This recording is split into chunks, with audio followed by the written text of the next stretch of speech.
রমজান শুধু একটি মাস নয়, এটা আল্লাহর বিশেষ উপহার। রহমতের মাস, মাগফিরাতের মাস, নাজাতের মাস। এ মাসে ক্ষুধাও ইবাদত হয়, পিপাসাও সওয়াব হয়ে যায়, আর একটি খেজুরও জান্নাতের রাস্তা খুলে দেয়। সূর্য যখন ধীরে ধীরে অস্ত যেতে থাকে, আকাশে ছড়িয়ে পড়ে সোনালি লাল আভা, চারপাশে নেমে আসে এক অপার্থিব নীরবতা।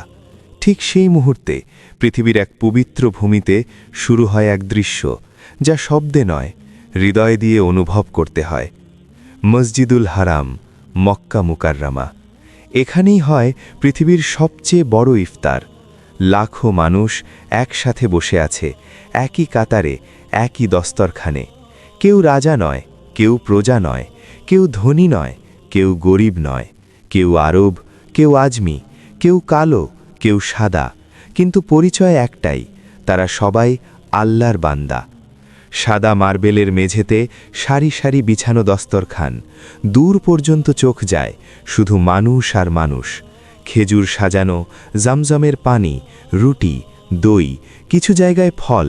খুব সাধারণ খাবার, কিন্তু সওয়াবে আকাশ সমান। সবকিছু এত পরিপাটি, এত সুশৃঙ্খল, যেন ফেরেশতারা নিজ হাতে আয়োজন করেছে। কেউ কাউকে চেনে না, তবুও কেউ একা নয়। পাশের মানুষটি আপনার ভাই। আজানের অপেক্ষা, সময় যেন থমকে আছে। কারো চোখ কাবার দিকে, কারো ঠোঁটে দোয়া, কারো চোখে পানি। হৃদস্পন্দন একটু দ্রুত হয়, কারণ এই মুহূর্তটা আল্লাহর কাছে সবচেয়ে প্রিয়। হঠাৎ আল্লাহু আকবার, আল্লাহু আকবার। আজানের ধ্বনি মসজিদুল হারামের আকাশে ছড়িয়ে পড়ে, মিনার থেকে মিনারে প্রতিধ্বনি হয়।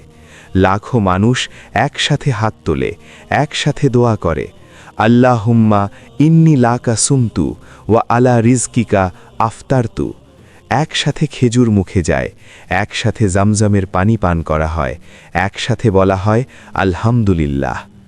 এই দৃশ্য শুধু ইফতার নয়, এটা উম্মার ঐক্যের জীবন্ত ছবি, এটা ভালোবাসার নিদর্শন, এটা ইসলামের সৌন্দর্য। এখানে ভাষা বাধা নয়, এখানে দেশ পরিচয় নয়, এখানে পাসপোর্ট কাজ করে না, এখানে শুধু কাজ করে ঈমান। রমজানের শেষ দশকে এই দৃশ্য আরও গভীর হয়ে ওঠে। কেউ ইতিকাফে বসে আছে, কেউ সিজদায় ভেঙে পড়েছে, কেউ নিঃশব্দে কাঁদছে কাবার দিকে তাকিয়ে। হয়তো তার চোখের পানিতে লুকিয়ে আছে জীবনের হাজারো গুনাহ, হয়তো আছে ভুল সিদ্ধান্তের ভার, হয়তো আছে ভাঙা হৃদয়ের কষ্ট। কিন্তু সেই পানির ভেতরেই লুকিয়ে আছে এক আশার আলো। আল্লাহ ক্ষমা করবেন, কারণ রমজান মানেই আশা, রমজান মানেই ফিরে আসার সুযোগ।